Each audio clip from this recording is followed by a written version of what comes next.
महात्मा और परमात्मा। माँ जो होती है वो बच्चे को संभाल लेती, यानी बचपन का जीवन माँ संभाल लेती कि बच्चे में संस्कार जैसे अच्छे, तो बच्चा का बचपन अच्छा हो गया तो फिर उसका आगे जीवन अच्छा होगा।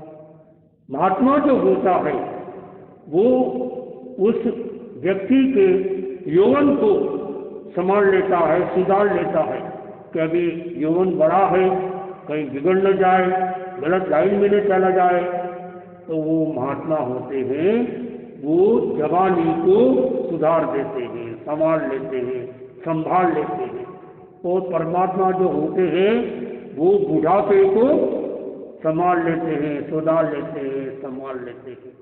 तो माँ, महात्मा और परमात्मा, कई तरह की आत्मा होती है, कई सज्जन आत्मा होती है, कई परमात्मा होती है, कई महात्मा होती है, कई दुरात्मा भी होती है।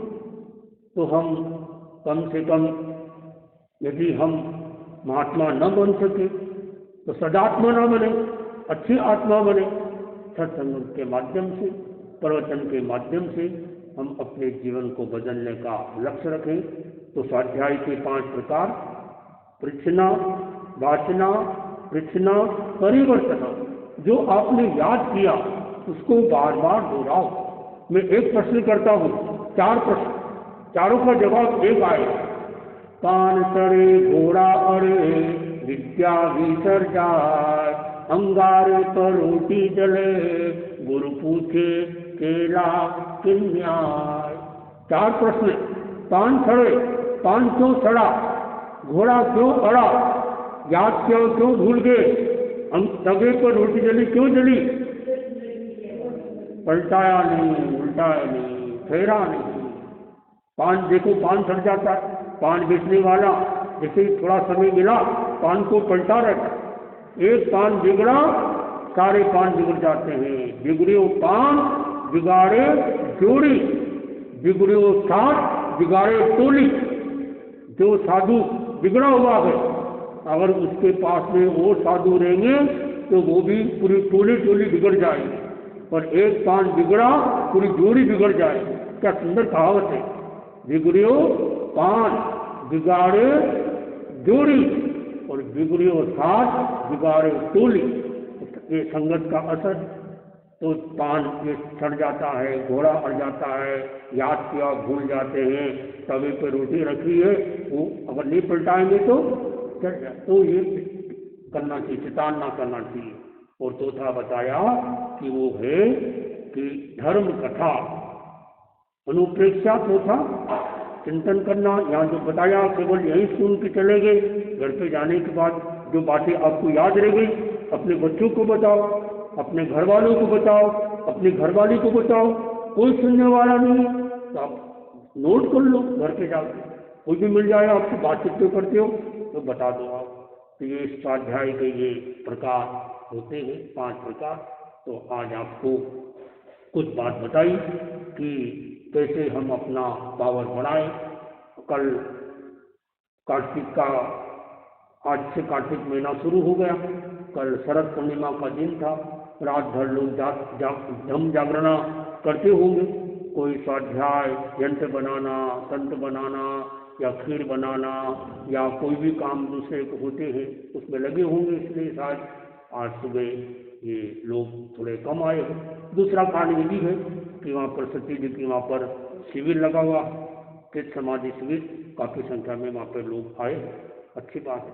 कोई तो आप लोग भी इस तरह से यहाँ भी कभी मौका मिलेगा ऐसे कोई चित्त समाधि शिविर, जैसे बड़ी उम्र वाले लोग उनको भी ऐसा, सीनियर सिटीजन 50 के ऊपर वाले, 60 के ऊपर वाले, उनको भी कुछ प्रेरणा मिले इस तरह से कपल रूप में। और अभी कल बता रहे थे महाराज साहब की पारिवारिक जो समस्या लोगों को रहती है, तो पूरे संपूर्ण जैन समाज के लिए बड़े बड़े स्तर पर प्रोग्राम रखने का चिंतन आगे किया जाएगा। जैसे आपको सूचना मिले कभी भी चौमासे के पहले या चौमासे के बाद, क्योंकि मुनिषी चौमासे के बाद भी अभी इधर ही उदयपुर में ही रहने का विचार है। तो मर्यादा महोत्सव की घोषणा होती है, उसमें भी 80 दिन बाकी, अभी तो चतुर्मास में एक महीना बाकी है, यानी इतना 5 महीने का चौमासा देखा जब 4 महीने का चौमासा आज पूरा हो गया। ये 1 महीना सावन डबल था, इसलिए 1 महीना और चल रहा।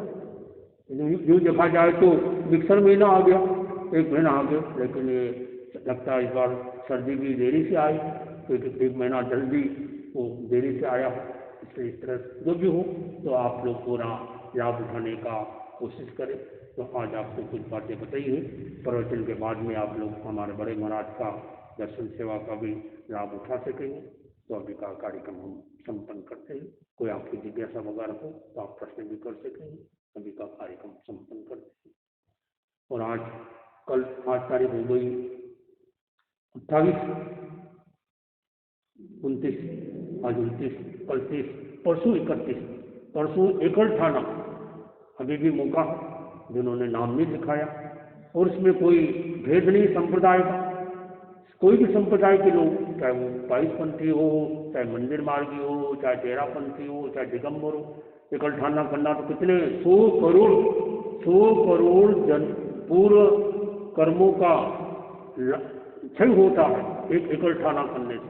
जैसे एकासना करते, एकासना में तो बोल भी सकते हैं या बार बार भी ले सकते हैं। इसमें इतना अंतर है कि ज़्यादा लाभ मिलता है, एकासना से भी डबल लाभ मिलता है एकल ठाना में।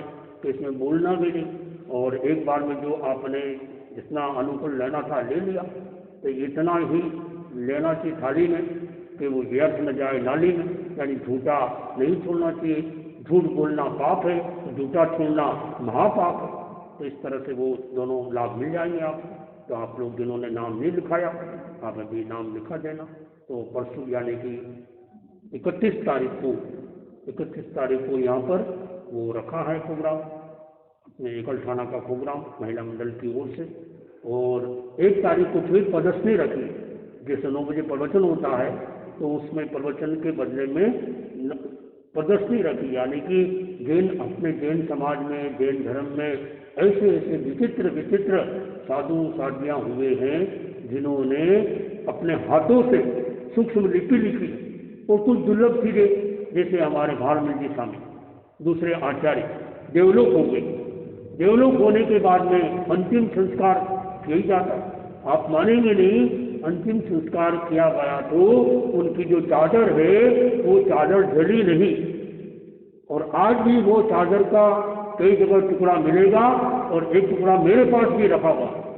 वो धार्मिक समय कितने 200 साल पहले वो टुकड़ा चादर का अभी भी मेरे पास पड़ा है। जब वो प्रदर्शनी रखेंगे तब उसमें आप देखेंगे तो ऐसे संत पूरी एक पेज के ऊपर पूरी गीता लिख दी, एक छोटी सी पात्री के ऊपर पूरा क्या क्या लिख दिया, छोटी टोपसी के ऊपर में कैसे कैसे सूक्ष्म लिपि, ऐसे कलाकार संत हुए, और ऐसे चित्र बनाए हमारे मुनीश्री ने। वो चित्र भी आप देखेंगे कि नरक के ये चित्र नरक में ऐसा होता है, स्वर्ग के चित्र स्वर्ग में ऐसा होता है, कोई बुद्धि के चित्र है। इस तरह से ऐसे विचित्र आइटम आपको देखने का मौका मिलेगा। आप अपने आसपास के लोगों को बताना कि 9 बजे 1 तारीख को इसी स्थान पर प्रदर्शनी रखी जाएगी।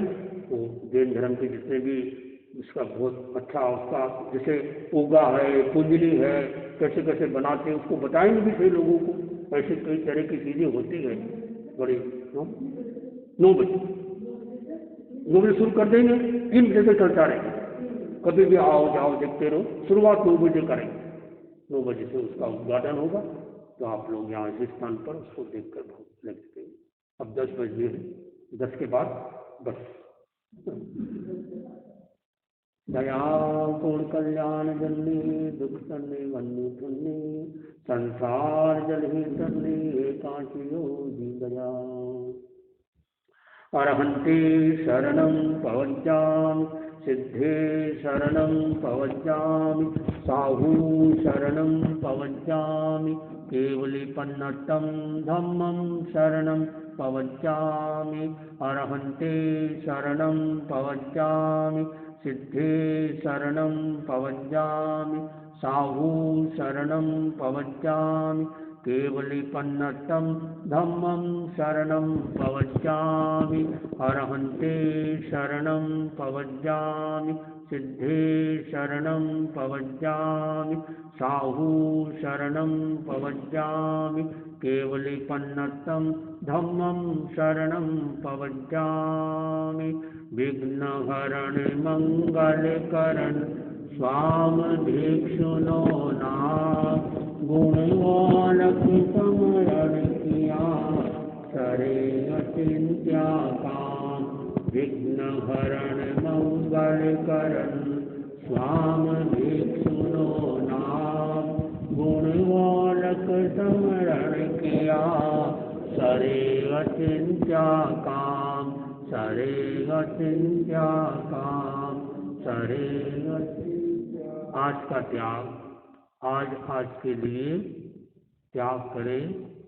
आज के दिन आप लोग कचौरी खाने का त्याग